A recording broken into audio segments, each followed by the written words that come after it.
আসসালামু আলাইকুম। স্বাদ ও পথের সাথী থেকে আমি ঐশী আপনাদের সবাইকে জানাচ্ছি স্বাগতম। আজকে আমি প্রথম ভিডিও বানাচ্ছি, আর প্রথম ভিডিওতে আমি আপনাদের সাথে শেয়ার করতে যাচ্ছি আমার খুব পছন্দের হাঁসের মাংস। আজকে আমি প্রথমবারের মতো ভয়েস দিচ্ছি, তাই যদি ভুল ত্রুটি কিছু হয়ে থাকে সবাই ক্ষমা দৃষ্টিতে দেখবেন। তো বেশি কথা না বলে চলুন চলে যাই কীভাবে হাঁসের মাংস মাটির চুলায় রান্না করলাম।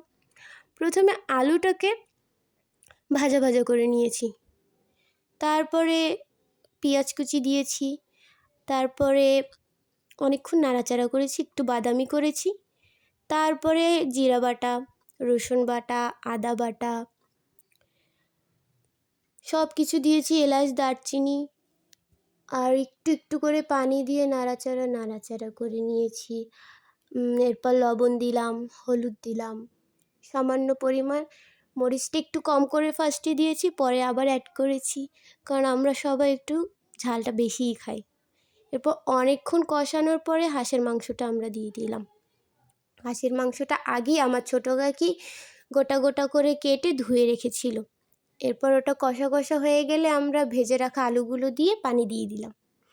এরপর অনেকক্ষণ পরে সুন্দর করে হাঁসের মাংসটা কি সুন্দর ফুটছে দেখুন, একদম তেলগুলো উপরে ভাসা ভাসা, অনেক সুন্দর, এত মজা হয়েছিল।